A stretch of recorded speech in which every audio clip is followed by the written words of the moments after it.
a bunch of memos and stuff, and, I guess if you'd just like to approve the regular agenda first, oh, I'm sorry, start there. sorry, thank you. Nope, no worries. Okay, so I would take approval of the regular agenda, which is 2025 budget discussion. So moved. And I'll second. Okay, there's a motion by Bruce, second by Maggie. All in favor, say aye. Aye. Opposed, motion carries. Thank you.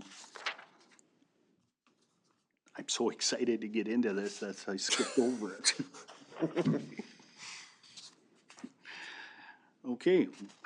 Well, contain yourself, or we'll have Robin come over and take your Mm-hmm. elbow again. It was an accident. Yes, it was. Would you like me just to then Yeah. take it, Dwayne? All right, yeah, I no would. problem.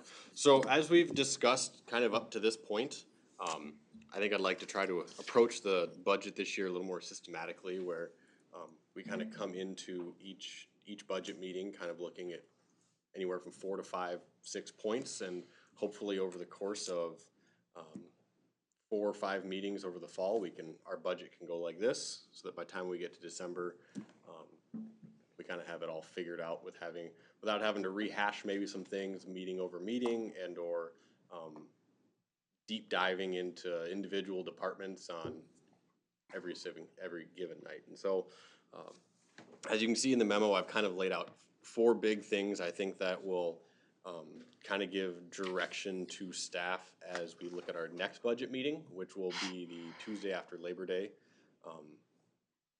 This first one was a little bit later. Did not realize that Sean wasn't going to be here tonight. So I guess kind of the first question that I think that we need to really discuss is how we want to approach our budget this year. We last year had a 0% increase to our levy. And so as I put in the memo, are we looking to play catch up for 25? Or are we trying to cut our costs to get that percentage closer to we'll call it a normal. I hate to use the word normal because they kind of move all over the place, but a more normal looking budget increase over last year. Just some things to take into note that there are inflationary costs doing business that are naturally built in, even though we, in theory, had no increase last year. Labor benefit increases are definitely built into our current compensation system. The equipment and capital needs of the city and how we obtain that equipment and then ultimately pay for it. And then whether a larger increase should be applied to start preparing for a potential police facility so that a less drastic increase is taken year over year should we get to that point. Mm-hmm. I kind of spell out in the memo a little bit my thoughts of kind of where our levy's at and trying to, I don't know, in terms of the most cuttable stuff that we have out there, I don't know how much we have left. Much of our budget is made up of labor, which I think is, it is common for some cities, less common for others. I don't have exactly what those numbers are on my hand, but I know even talking to when school district was going through their levy question last year, they brought up that 80+% of their own budget is made up of labor. And I think it makes sense, especially when you're providing services, that year over year, that the people are providing the services, that it makes sense that they are the major part. And so that is arguably the hardest to cut just because they are people's lives. And so I mentioned that we don't have, in my opinion, a very large portion of our budget that is, in essence, cuttable outside of special projects and or equipment and stuff like that. I do also have currently in the budget, we placed $100,000 into the city facilities kind of line item last year. Knowing that we would have potential maintenance on this building and or cost towards a new building, trying to get some sort of preparation on that put in last year. That has also been added again this year. And I guess, so really, I guess my recommendation would be to, for lack of a better word, play catch up this year a little bit over last year, knowing that they average out to less than a 15% increase over 2 years, just so that we don't. We can certainly find the cuts if we have to, but I don't know if they're easy to find, if that makes sense. Well, this 1.86 now, is that 1 year or 2 years put together? 1.86. So that is Wold Architects, when they were putting together our existing facilities assessment, that was the number that they estimated that City Hall would need if we decide to basically stay where we're at, police stay where they're at, all of there being equal. They estimated there could be up to $1.86 million in work just City Hall. That includes a new roof, replacing windows. I know they found various tuck pointing stuff around the building, and I know Matt was much more intimately involved and probably understands that world a lot better than I did. But that was their estimate. HVAC facilities, that sort of thing, that City Hall would likely need. I would assume that it would not be over 1 year if that was made, and if for some reason if the police facility gets built and the city decides to go another direction, part or any of that may not be needed. It really depend on the direction the city decides to go with City Hall and its use and what it's used for.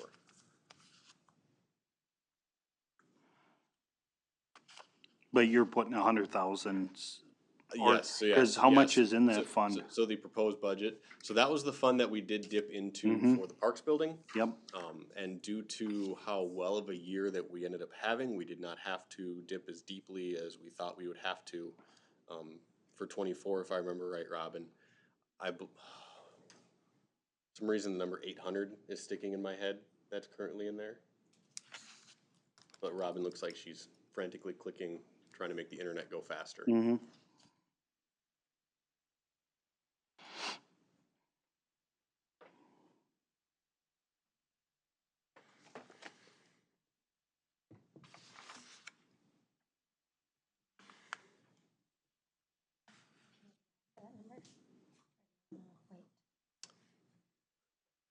You have another question while she looks that number? Yeah, you could keep going. And yeah, so I guess my question, I think we should have a discussion. So even if we aren't all on the same page, there's a general direction from the council of how they'd like to approach this year's budget as staff tries to put together a more refined proposal going forward, if that makes sense. The proposal as it is playing the catch-up budget with a 15.7% increase. So you're saying that so then the tax levy would be 15%?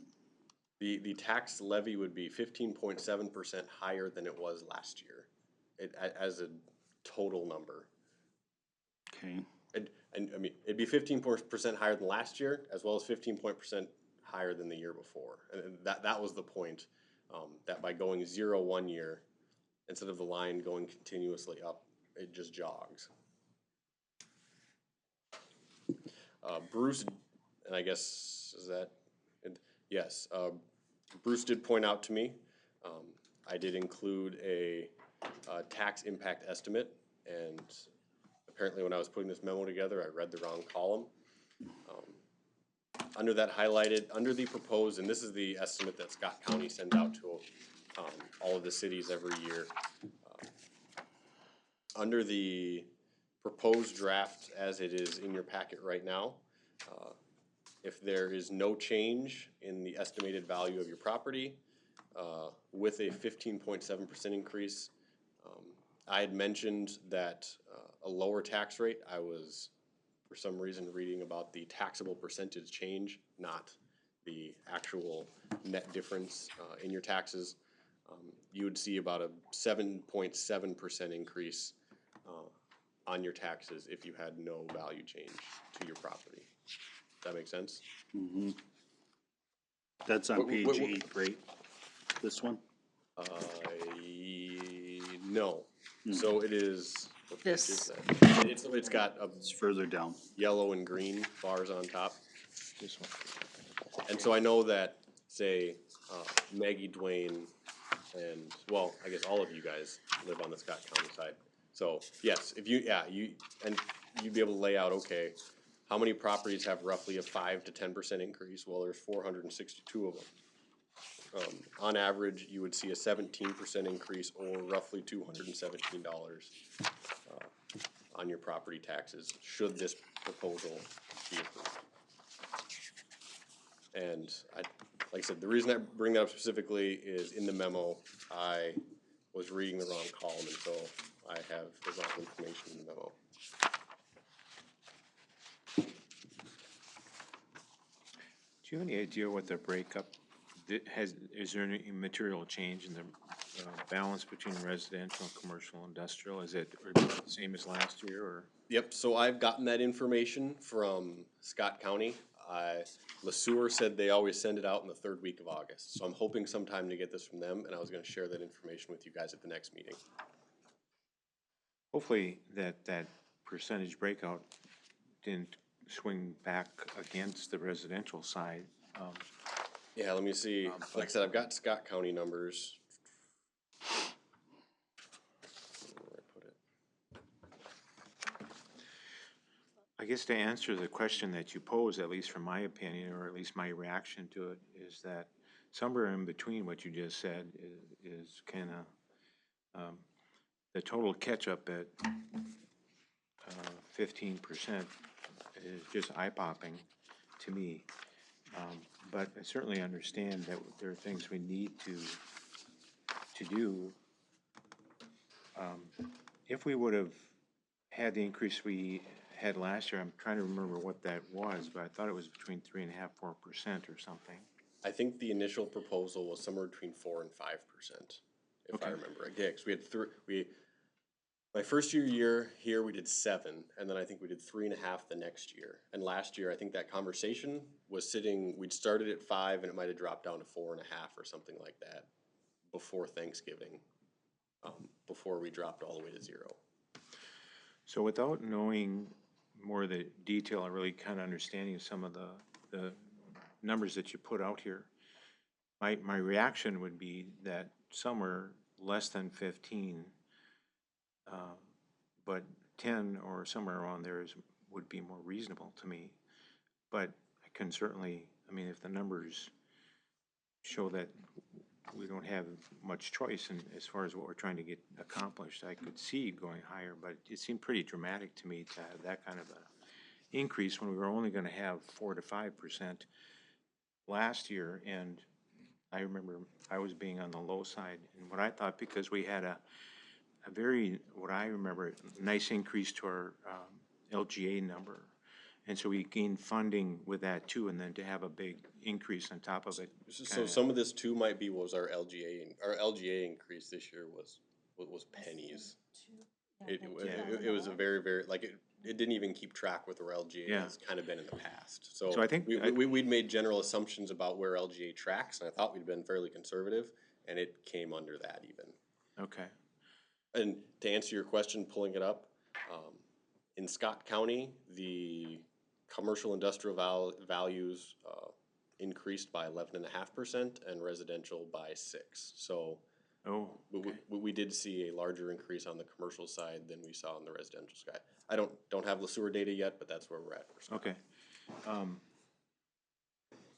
So the LGA certainly benefited us in the past, and the increase in tax capacity was probably larger the prior year. I can't remember the percentage, but this year I think you're showing it to be around 4% or something. So Thus far. Still a nice increase compared to what we've had some years. So that does provide extra funding if tax rate stays the same. So, but my reaction to your question is somewhere in between those two.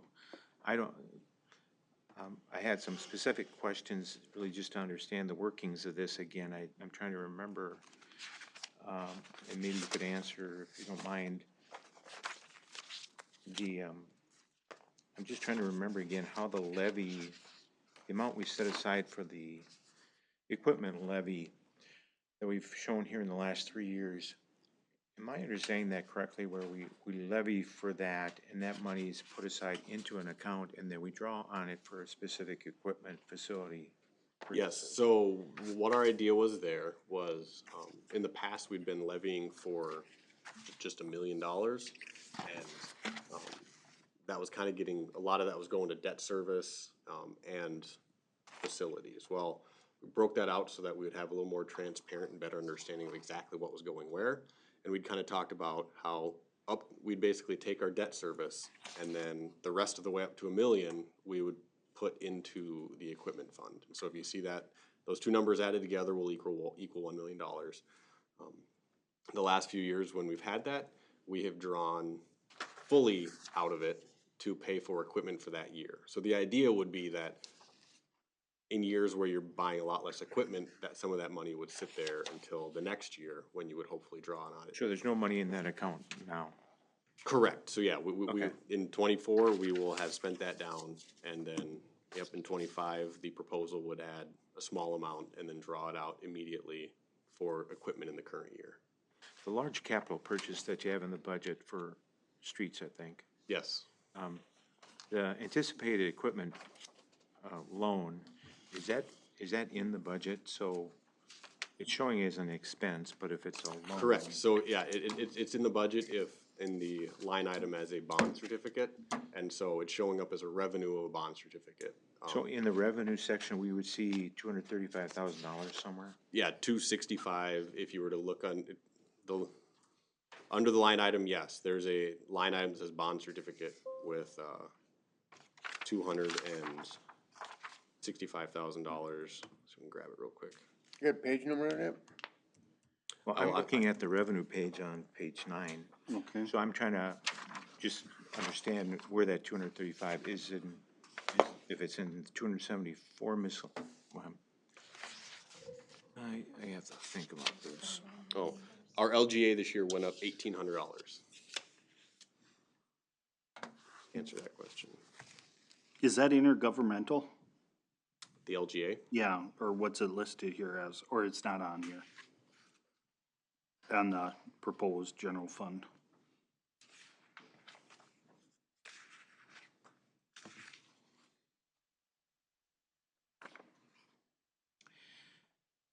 The proposed, On page Page 9. 9.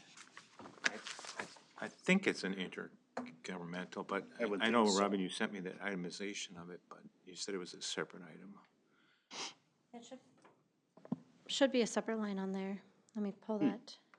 I say yes, because I know it's a separate line on there, because we I made sure to put that in there, because we wouldn't start paying on that then until next year. Yeah, It's an intergovernmental. expense. Yeah, but in that debt doesn't, service. because if you said it went up 1,800, that's not correct, because it went down. So, Just There'd be other things in there, though, besides that. yeah. Yeah, intergovernmental would include the $40,000 that comes from the utilities. From there. Franchise. It also includes money we may get from the state or county for various aid. Okay. Full transparency, the report in front of you is one that we had to derive from Excel instead of directly from our ERP system from Cassell, simply because Cassell's report wasn't set up right now to break it out by department. So we are trying to manually create that report until I can get the report from the system the way I want it. Okay.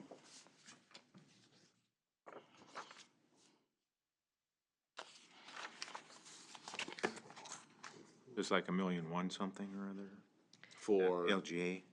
it was it 1,082,000? 1,183,527. Okay, 1.1 million, okay. Okay, So then the proceeds from the loan for the piece of equipment, would that show up in? I'm So, not sure. yeah, Where does so- that show up in the revenue section? Yep, so there is a portion of our revenue that isn't necessarily allocated to a specific department. And it would seem that as we were trying to break stuff out, I don't see that.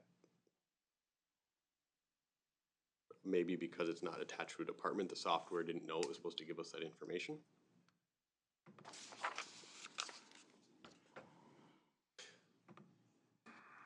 Well, I was just trying to follow the lines here and Yeah. kind of figure out. Yeah, so when we give you guys your packets next time, we'll make sure that those other non-department specific revenue lines are certainly in there. So you can see that, but yes, those bond proceeds would show up as their own revenue line for that, particular truck. So the effect on the levy for that large purchase would only be the amount of the payment for next year's. Starting in yes, so we would, generally the way, we would get that bond out, and that bond wouldn't even start hitting till 26. And so it would be the payment of that bond over 5 years, if that's what we decided to do, which is what we've normally done for bond certificates, would hit first in 26. Yeah, so, but the total expense for the piece of equipment is shown as an expense, and that's why I just want to make sure that it's. Yep, yes, yeah, that we have balanced that out on the revenue side, so we're not double dipping on it. I just can't see it. Yeah, so looking at that, I apologize, there isn't a department assigned to it. So it should just be assigned, like unallocated, like the other ones at the bottom. So it's calculated as part of the total number, but it isn't populating because it doesn't have a department assigned to it. So make sure that that's a detailed line on the next one. So would it be in the 7,127,000 then? That it's in the 7,127,000, but it's not itemized as a separate number? Right. Okay.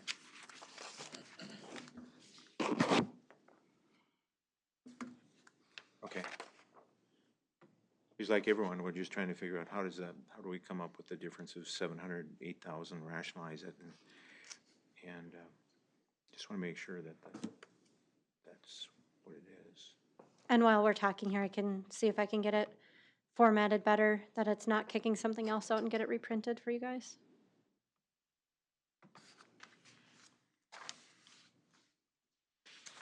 So what I'm hearing, Bruce, is you'd like to see it, maybe see if we get it closer to the 10%. Yeah, I was hoping there was a pot of gold somewhere where you had this pot of Well, I do, but equipment money that you have, and instead of spending 35,000 on office equipment, you could just take it out of there and buy it, well, that that kind of thing. But would be the dream. now you I think Patrick offered some money. I was Yeah. gonna take him up on that. now you broke my spirit. But Oh, to answer your question on the city hall money, how much we left in that account? 737,073. Okay. So about 730. We've left with that.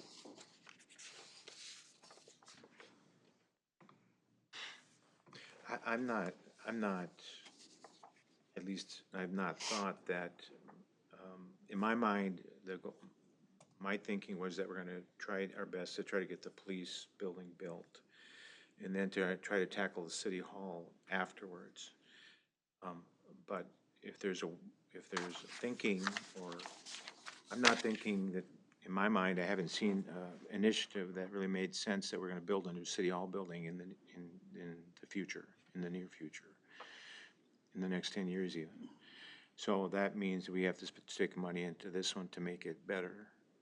So I don't know what that means to make it better. I know we need more space as part of it. But, so, to put $100,000 aside and achieve $1.8 million in 10 years, or whatever that number is, would seem to be excessive.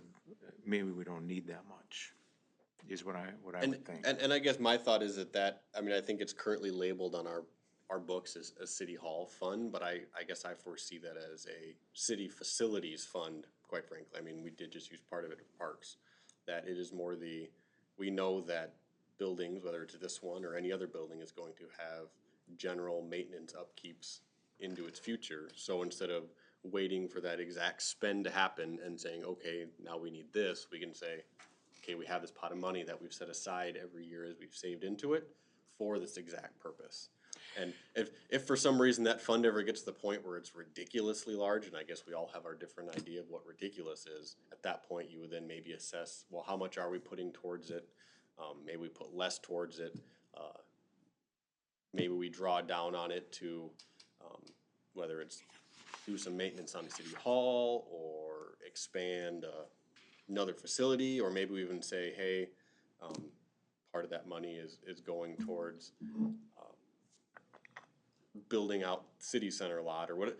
I kind of foresee that as a general facilities account, knowing that we are always going to have facility spends, and it's a way of trying to, like equipment, keep us from having to spike the levy in the future to make those spends happen, if that makes sense.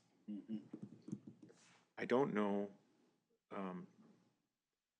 I don't know if it's realistic, but I think that we should think about, if we're doing a police station and we move along into that process and have a bonding put together for it, to consider what is the kind of improvements, at least to think through that thought, what needs to be done with this building, and is there a reason or justification to try to piggyback funding for that improvement at the same time? So I don't know the scope of what people feel we need to do here. We're not gonna spend $1 million to make, put a dress on a pig, but. If I remember right, I think, and Matt might remember this better than I do, I know they certainly mentioned the roof and the windows needed work, and then I think the HVAC was aged quite a bit, and they recommended work on that system. Outside of that, I think those were kind of the big ones, and I don't know exactly what those would cost and breakdown of that. Wasn't part of it though, also once the police department moves into their new quarters, that space would be remodeled for expansion to be used for offices and things like that? Yeah, so I think the ultimate plan for remodel of this, like if they had the new city hall plan and they had like the use the existing facilities, their recommendation for the use the existing facilities, I think was basically to take everything west of that wall right there, which would be the entire police department and parks garage, and just knock it down. And then to gut this building, so you leave the outside as it is, and kind of repurpose this building into a, move the city council chambers downstairs so you didn't have to come upstairs to do that. Use this as more of a large training type space, and then put all city hall offices in a basically building expansion going that way, so that way there weren't multiple levels. And I mean, obviously this is very high thinking of what they were just thinking of staying here, but you are correct in that basically that way would be used for city hall offices if we stayed on this lot. I didn't mean to open up Pandora's box here, but I was just trying to get back at that $100,000. If we feel that if we feel $100,000 is gonna be used for a potential new building or new major improvements, then I think it's too big of a number, because chances are we're gonna be bonding for it. But if we feel we need $100,000 to help with that bigger definition of what that is, maybe 100,000 is the right number. And- Not even considering improvements to the city hall. Yeah, no, I mean, I get that, and I guess my thought was saving for it now, we wouldn't have to bond for it later. So it would basically just reduce that overall bond amount. But I mean, you are right, in the grand scheme of things, $100,000 is probably a lot smaller than what the ultimate bonding of the facility would be. I know, and I can't even remember the building off the top of my head. I feel like Shakopee just built, was it a brand new, you know what I'm talking about? Didn't they just build something, quite a few $1 million? But I think they ultimately had a building fund similar to this, and I think they basically pulled like $6 million out of it, so they didn't have to bond into. That was the CDA, wasn't it? Was that the CDA that they used that for? Or that they're, yeah. Well, that would have been the county though, not. Oh, the city of Shakopee. Was their city hall, Jeff? Was it they completely remodeled a city hall for like $10 million? They built Brand new, yeah, but like, yeah, 6 of it was able to come out of their building fund, so they didn't have to bond for nearly as much of it, but. And that was kind of the idea behind 100,000, or maybe at some point in the future that number becomes larger, but that, I mean, a place to start. Yeah, cause you're talking down payment. Talking basically down payments on stuff. But, I mean, understanding that. Point well taken, Bruce. As you are trying to balance out the levy, some stuff gets bonded for. Cause if we would get that money from the feds, would that go into this fund? If we were to get that money from the feds, that money would go towards the police department. So we'd have to have a designated, Yeah, yeah, so it'd be no, I mean, when we have a street project, we have a designated construction fund. We would have a designated construction fund for the police department, and any revenues we got for that would go into that. Are you talking about the thing that's possible? with Angie Craig. Yeah, so he's talking about the, We applied for some money. the appropriations money that we applied for with Angie Craig. As far as I've been told, it's still a possibility in the House, but it did not make the list on the Senate.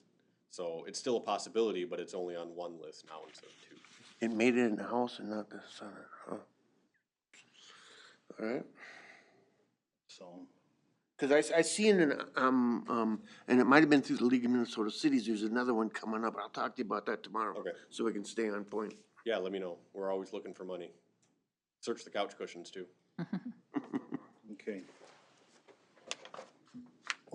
Anything else on that? No, I guess, I mean, I've kind of heard Bruce's point. I guess I would be, We're looking to kind of see where the rest of the count, knowing, I mean, we're gonna try to turn around a budget packet here in the next few days for the next meeting, so you guys can have it for at least a week. Kind of where we're standing with some of this stuff, if, I mean, They I mean, both had, they I- both had I- really good points. I mean, we gotta wait until we know what we got down there. well, And he's right, it's more than it's gonna be more than 1 million in 10 years. I guess I say that in, obviously, my recommendation is the one that's before you guys, but if the general direction of the council is like, we can't go over 12, or we can't go over 10, or whatever it is, let me know and we will do whatever we have to do to make that work. I guess I would support Bruce's 10 also I would too. at this point. But don't we originally have to put out a number that's bigger than the? That's, Yep, so Yes, yes. that's gonna kind of be the next question, that are probably our biggest question to discuss at the next meeting, would be, okay, this is kind of where we see ourselves at, but where are we going to set our preliminary? I would argue that if we think we're gonna hit 10%, that we try to set our preliminary at least at 11 or 12%. As we've discussed in the past, you never know what could come up in those last couple months. But where we set that preliminary was gonna kind of be the driving question at the next meeting, so. okay, I guess my thinking is I hesitate to, set a particular number. 15 did seem high to me. So if we can shave a little bit off that, just see where we can get, but just for me to set it no more than 10%, I don't know at this point if that's realistic based on the expenses that the city has. So I think if we can just maybe do a little bit better. Okay, I get it, I get the increase, I get it. the next thing I had on here to discuss was the, wage salary adjustment. So, kind of go through here, talking about COLA and the 2.8% COLA that I guess I'm proposing to the existing wage scale at this point. Kind of landed on 2.8. The league did put out kind of a budget guide for cities, and they had mentioned, as I mentioned in here, an increase on about 2.8% on inflation in the Midwest, April to April. And I know looking at current inflationary data available, current inflationary data on, that I was able to pull, January to July, it's sitting at about 2.3%. And so, to me, that 2.8% I thought matched up fairly decently. At this point, social security numbers don't come out until October on where those land. I did include a kind of a graph like I did last year, showing that the history of our COLA summaries and how they matched up with both CPI used nationally as well as the Midwest and the social security numbers. So, I think social security preliminary is 2.6. is it? I just as I looked at my graph, I see that I put 2.63 in there, so that must have Okay, been where I pulled yeah. that number from. Yes, I had a discussion with someone about that recently, so. I guess what are the council's thoughts on that? I know last year we discussed that we wanted to kind of talk about this early, so that way we weren't hopefully still talking about it in September, October, November, December, unless that discussion is because we are drastically changing because the bottom dropped out of the market or something happened, obviously. So you want the 2.8, is that what you're saying? I'm proposing a 2.8, yes. Do you know what last year was? I can't remember. Yes, I It do. was- It is on to that graph. Last year for us, Sorry, What page, please? 4%. it was 4%. yeah, last year we did 4%. That particular graph is on page, what page is that? 26? Thank you. Okay,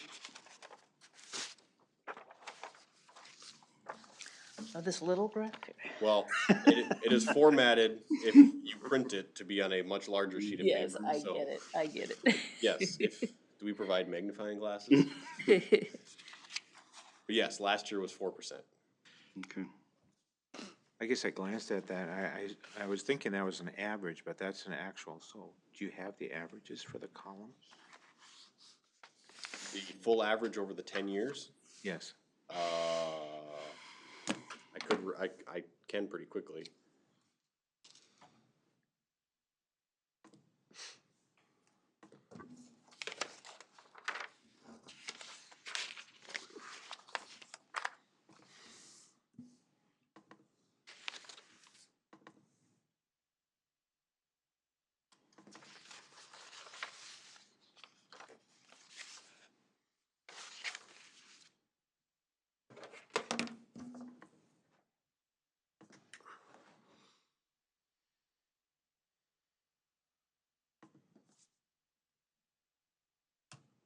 I don't know how to do a lot in Excel, but I know how to do average formulas. It's more than me.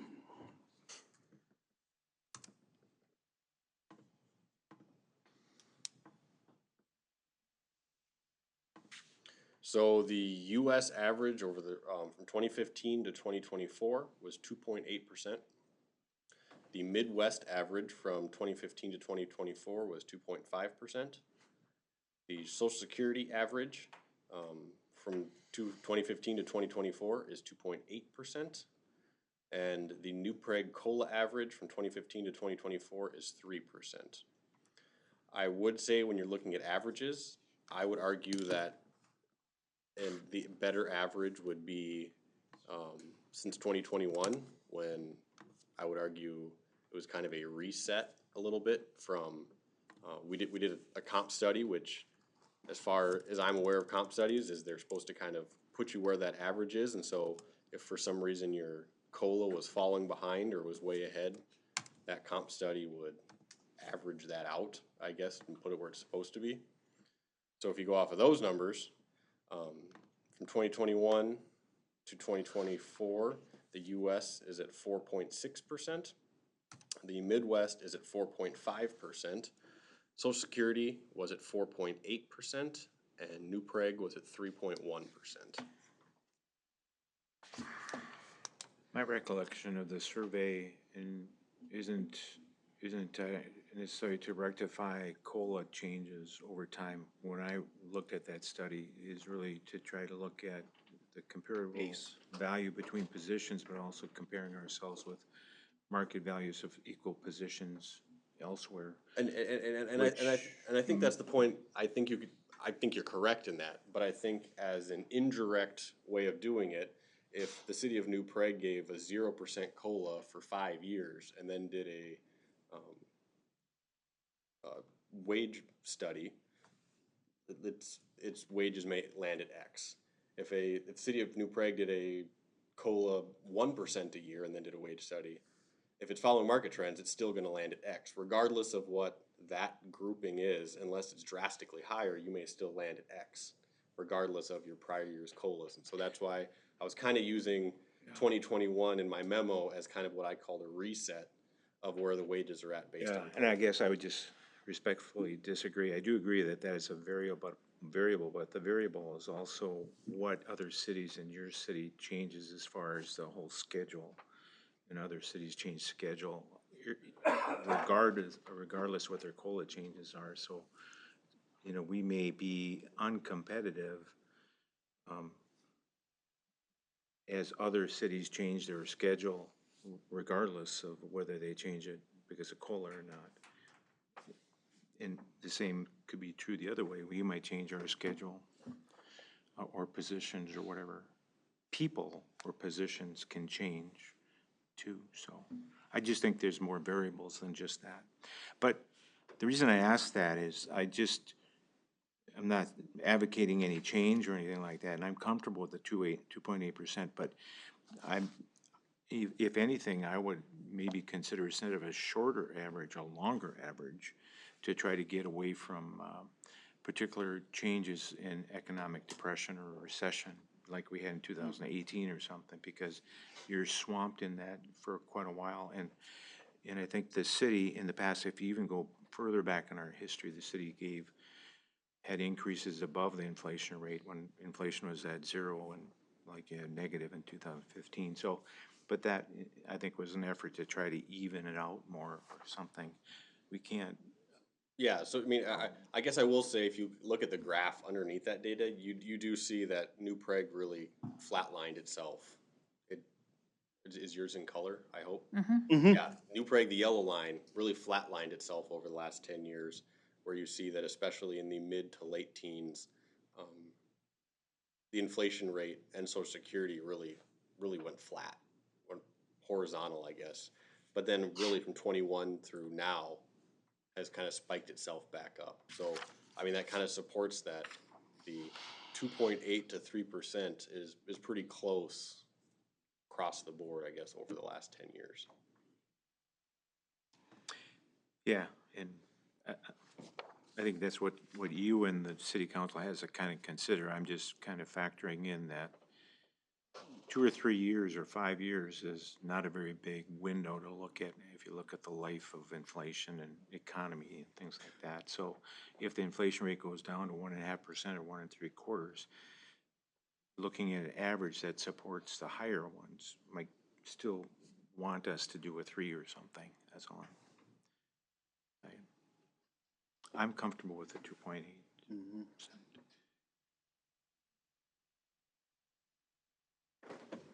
Other thoughts? No. I'm fine with the 2.8. Yep. I'm also. Okay, the next thing I had, 8 packets open here. Talking health insurance, and we've kind of talked this a little bit, and I don't know if we are fully ready to talk about diving into exactly what that'll look like. Hopefully by our next meeting, we'll have a much better idea. I know the last couple of years, the conversation has come up about health insurance and deductibles and out-of-pocket maxes and HSA contributions and the like. Just as a quick summary, the current single deductible is $2,200. Family is $4,500, and that is also our out-of-pocket max. The city currently contributes $500 to single HSA and $1,000 to family HSA. And then the ultimate costs on premiums, the city contributes 80% and employees contribute 20%.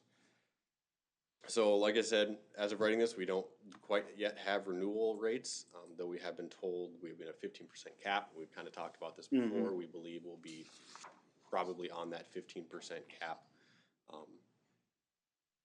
I know Robin and I have already been talking with our insurance agent, kind of getting ready for what might be coming down the pipe. And we did discuss with her just to have other plan options, whether that's something that we want to maybe try to offer multiple plans to our employees. I know there are some people who will take a lower cost plan because, well, you tend to see younger people without families take lower cost plans because it's a way that they can save themselves some money while still having health insurance. And so is that something, I'm assuming the city council wants to potentially just see what other plans are out there, but maybe not. That's why I'm throwing it out here. I will say, at some point, I would guess within the next few years, if we don't change anything on our out-of-pocket max rates and our deductible rates that will be forced into it.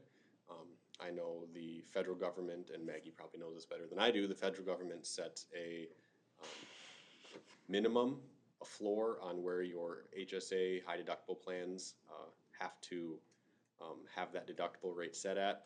And with each giving year, we're getting closer and closer to that minimum. So at some point, the federal government will actually say, no, you have to have a higher minimum than what you guys are currently set at. We aren't there yet, but I think we're getting close as they raise that rate. So I believe our 2,200 and 4,500 has remained at where it's at for the last few years now. So Yeah, because otherwise, if you don't have a high deductible, there's some sort of a penalty involved. there's a penalty, and I don't believe you're allowed to save into an HSA then, are you? That's on more of a commercial plan, so that's not my area of Okay. expertise. Has the city ever looked at a fully insured plan? You mean self-insured? Or, Are we not self-insured, or is this fully insured? I believe we are fully insured Okay, at the okay, moment. because So we are currently with the Sourcewell Co-op, and we're fully insured. fully insured, okay. Fully insured through the co-op. Because I remember there was some conversation about the dollar amount of claims. Yep, so we had that conversation because we were talking about, and we even had our meeting today with the different administrators of the scale group meet on the third Monday of every month.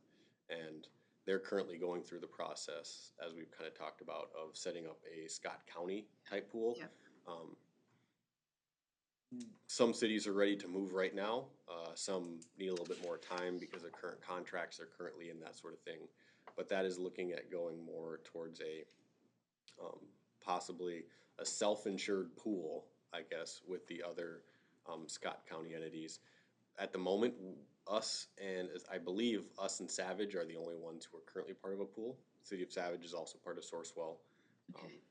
But I've kind of shared with them what we've talked about, that a big hesitancy from us is that we'd be going from a pool with dozens and dozens of people in it into a pool that has up to 8 or 9 agencies in it, which obviously is shrinking your pool size at that point. Though we would potentially have a little bit more control because we would basically have a seat at the table to decide what carriers we're using, that sort of thing. So, but at this point, I would guess that it's going to be at least a year and a half before that gets off the ground. And as we've discussed, I don't know if switching to a different pool at this, well, I mean, we've kind of passed our Sourcewell deadline, but it wouldn't have probably been the right move for us this year anyway. Yeah, I know we talked about that. I'm certainly in favor of looking at additional plans to offer employees. You know, just to the fact that someone might be, very healthy and, for that, because every year you have an opportunity to make a decision and. Yep, so I will say we've been, by the time this report came out, and I guess as of now, we're still getting the numbers together, but we did kind of do a quick search with Gallagher, kind of where our surrounding cities with what they're offering in terms of plans, what those plans are costing. And it is a really mixed bucket. I think there are some HSAs that are about as low as ours, and there are some cities that have slightly higher, but they maybe contribute more to they contribute more to the HSA personally, with a slightly higher deductible to kind of offset that on their employees and that sort of thing. So part B of this conversation, and I know it's been brought up in passing, is just the amount we are contributing to employee HSAs of $500 per year for singles and $1,000 for family. Is that something that we're interested in kind of leaving where it's at, or is that something that we'd also look at exploring? At the moment, we have 52 full-time employees.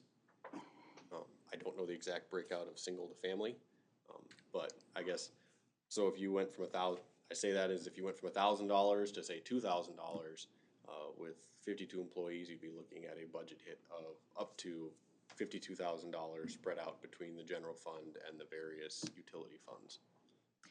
Our employees, they can contribute to the HSAs. Correct. Okay. Yes, and Said can, right? They can, yes, and so, yeah, I mean, yeah, employees contribute to various amounts, obviously, you get some that will contribute to max out their HSA every year, and others who don't contribute anything, but yes, they are able to contribute additionally up to the federally allowed amount. Do you know what that is? I'm just curious. This year, I believe it's 8,300 for a family, so cut that in half for a single, what is that, 41.5? Mm-hmm. I say 83. And if you're over age 50, I think there's a catch-up You amount. you're allowed a catch-up amount on top of that if you're over the age of 55, I think. 50. It's 4,150 for single. Is it 50? 4,150 for single, 8,300 for family. And in 25, it says it's going to be 4,300 for single and 8,550 for family. So it'll go up a little bit.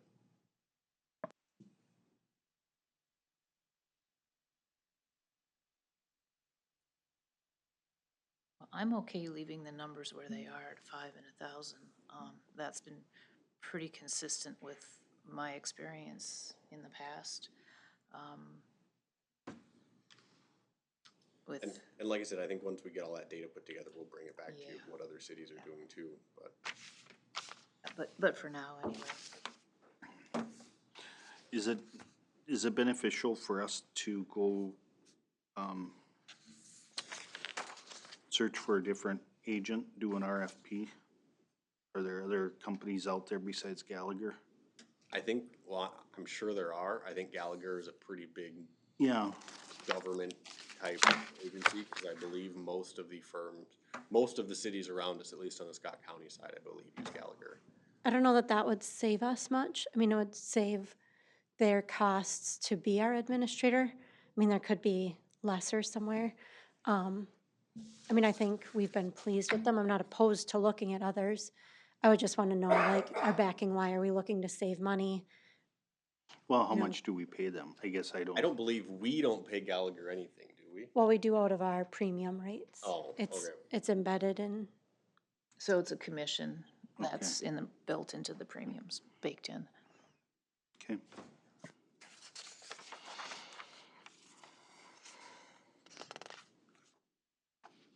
Was there any other questions on health insurance for right now? No. Or we kind of want to hold it where we're at and see what Yes. hopefully the stuff comes from Gallagher on rates here in the next week or two. Is this 52, is that, with the police department? 52. Employees? Oh, yeah, that would include 52 or 54, I don't know where we currently are at. So somewhere in yeah, that includes everybody, so that's full-time. So that includes all your utilities, that includes the, 2 full-time employees out at the golf course.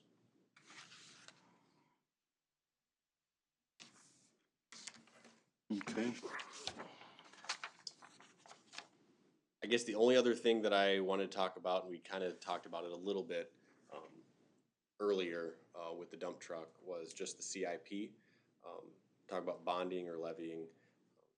In our current proposal, I do have a dump truck put into the bonding, which does lower our overall levy increase by about 5% for 2025. So obviously, it would add about 1% per year for 26 through 30. Is that something where if we're looking at it, maybe the council wants to look at doing that for a few additional purchases as a potential measure of lowering it, or are you a little leery about putting too much on bonding? Well, equipment bonding and general obligation are two different. Two different items, correct. I mean, really what you're doing is you're taking next year's costs and you're just spreading them out over 5 payments and pushing them down the road. To let 2026 council deal, which could be us again, deal with it later. I mean, it's gonna save 5% on the levy. I mean, yeah, so and that That's one, a big, I would at least recommend doing it with the dump truck, but the question was, do you guys have an appetite for wanting to do it on more? but Because we do have a fair amount of equipment that we could push that back on, I believe. I think for some of the big ticket items, I mean, when, I could foresee us, talking to Steve, and he'll be here at the next meeting, kind of talk fire truck stuff. Fire trucks are one that it makes sense on, cause you're spending anywhere from half to $1 million bucks on a fire truck. That one, it makes sense to spread out the payments over a few years, knowing you're gonna have the fire truck for 20 years. So, you know, it's not like you're having to recoup all your costs at once. Am I thinking of this correctly? The total for CIP is 2,048,000, and then subtracting out the road CIP, 1,003,000, which I assume that's what that is. That leaves $748,000. And then if you, And I think you could subtract out the government building improvements, cause the 100,000 for government buildings, depending on what you wanted to do with that was also in I there. just look at it. But just to follow my line of thought. Yep. Because I'm easily confused. But if you subtract out the 1.3, then you come up with $748,000. Okay, And if you subtract out the 268, which is if we finance that piece of equipment, yep, that would leave $483,000 that we're expensing off our general fund budget. Is that correct? that is correct. So we have $482,000 worth of purchases that we're expensing. We'll say mostly correct. There are a few other in there. Is there any, I should ask, I guess, in second part two question, are there fund transfers that's financing any of this $483,000? Yes, so if you look under park board, there's $43,000 for 12th Avenue sidewalk extension. That is coming from ARPA funds. If you remember right, for the last few years, we'd had 120,000 set aside for ARPA funds for potential sidewalk improvements. Chris was talking about that tonight, where our grant is covering the cost of construction, but we still have to pay for his labor and work. That, we're using ARPA funds for that, so you can subtract 43 off of that. Okay, so $440,000 then. 35 for park board, was that coming off of levy, do you remember? Yes, Okay. for that shade structure. I believe we had initially talked about using $25,000 that the fire department was going to need for radios, but we did kind of temporarily exhaust all of that public safety money, I believe. We have to go back and look at it for the fire tanks to hopefully be paid back in the future for that. But yes, along your general lines of thinking, you are correct in that aspect of outside of one or two items that we have funding for previously or set aside that, what'd you say, a little over $400,000? Yeah, $440,000 Would be expensed and, yes. is going to the expense sheet. Of the levy, 750 some odd dollars, so. And you can roughly, $50,000 is roughly 1%. That's why I was hoping you had that pot of gold there set aside for that stuff.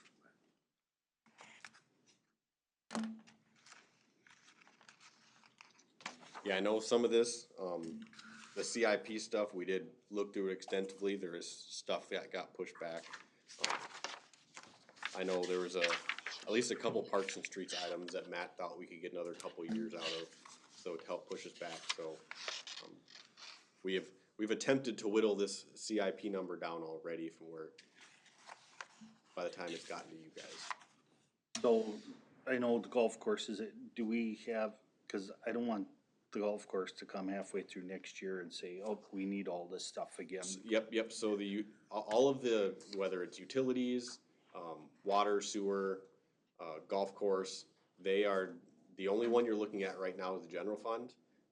We'll be bringing utilities Yeah, in a later meeting, since general fund I'm trying to focus on general fund right now, since we have our preliminary date to meet with that. But yes, once we get to the other, utilities and that sort of thing, we'll be talking about the golf course at that point. okay, So so because that ends up coming here and then yep, yeah. shoots everything. And their purchases don't affect the levy directly in that we levy for them year over year. Those would come from golf course revenues. They're supposed to, yeah. Supposed to, Yeah. Okay. Did you have any other questions, Bruce, about CIP? No, I don't think so. I think the portable radios must be really expensive. Yeah, they are. $50,000? Yes. For what? The radio is $50,000? Yeah, so. That's just our portion of it? Well,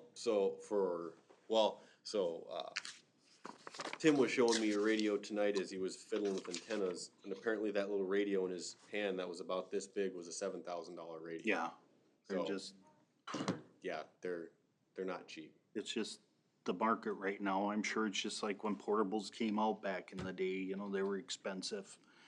And then, Did they get more expensive when they became encrypted? Yeah, that's part of it too, is the encryption and the 800 technology is megahertz. changing with them too, so. I believe you have a grant that's requested. I don't know if you. Yes, so yeah, I think we've applied for a grant, wasn't it us and a couple agencies? Do you know, Tim? Yep. So hopefully we can get some sort of assistance, if not all of it, at least part of it paid for through that. So I guess, yeah, the bigger overarching question tonight is I'm recommending at least that dump truck and kind of looking at the CIP list. If you guys say, hey, you know what, I think we are comfortable maybe pushing back Thanks. another, we'll say $200,000 worth of items to bond for. Thank you. Whether that is something we want to look at, or you know what, if we need this equipment, let's just take care of it so we don't have to deal with it in a future year. because the equipment bonding doesn't go against our bonding, correct? I don't believe so. I don't think But I so. mean, I mean, our bond, equipment's generally paid for over 5 years. Yeah, We're- no. We're far enough away from any max that even if it did, it shouldn't affect us for that sort of thing.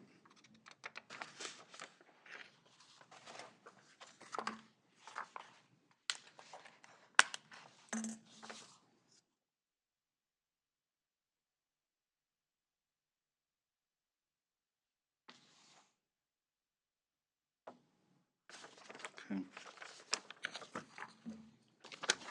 I guess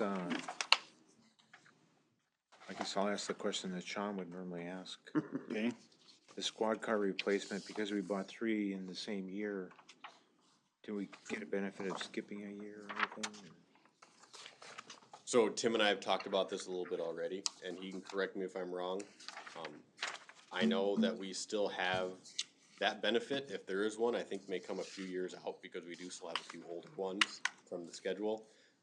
Part of that would also kind of go back to what we've talked about before, is that even if we move to a schedule where we end up buying 2 in a year, by levying for it every year, those funds would just be set aside, so that way we've got that consistent fund going out, and you're not seeing that blip in that one little year there, if that makes sense.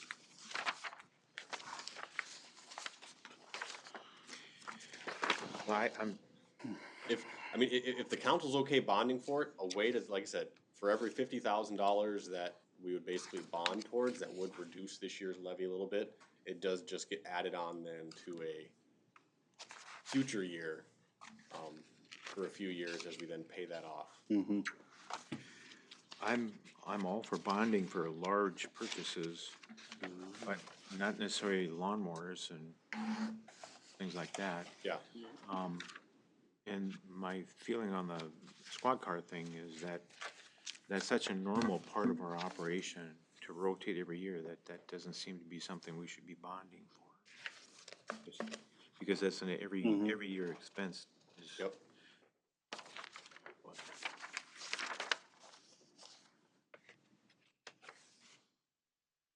maybe we should just purchase an electric bike. Hey, you know, I came up with that idea a do long know- time I ago. do know at this point, Matt's waiting for us to buy him a Cybertruck, but I don't know if A what? A Cybertruck, Tesla. You're gonna say horse. No, you wouldn't save on fuel costs. You would, I'm just trying to help the utility. I'm just teasing. I want you to take that as a tease. Oh, Okay, well, we'll look at it then. I guess what I've heard tonight is that 15 feels a little bit high. That I think there is a general understanding that we're gonna be able, we'll say higher than normal. Again, I hate to use the word normal, but that 15 feels a little high. And to see what we can do. That there isn't necessarily any one thing that feels excessive or where it's at, but that to see what we can do, in terms of bringing it down. 12, 13, and then actual should be 10. We'll see. More or less. Did I kind of summarize that appropriately? Now, what's this, that you just passed out, a revised one? Yeah, it just has all the lines. Like I Oh. said, the other ones, the bottom total was accurate, but it was hiding the untitled departments. So you'll notice there's a lot in unallocated for a department at the All way to bottom. the back page, it adds a bunch Yeah. of revenue lines that weren't there before. I just titled them unallocated, and maybe internally we'll call them something else, but just for sake of getting those populated in the report, so. So we can, take and throw out the ones that look like this, right? Sure, You may do whatever you like. you can shred it and use it for confetti if you want to repurpose. The only other thing I had, just to pass out, you know what, this will come out in the rest of your packet next week, so that's fine. Now the suspense is killing me. Good, makes you wanna come back for more. Well, not really. Okay, anything else for Josh? Otherwise, I'd take a motion to adjourn. So moved. Okay, is there a second? Second. All in favor, say aye. Aye. Opposed, motion carries. Thank you. Thank you. Tim, before you go too far, I gotta talk to you. Sorry about the report discrepancy. Take full responsibility.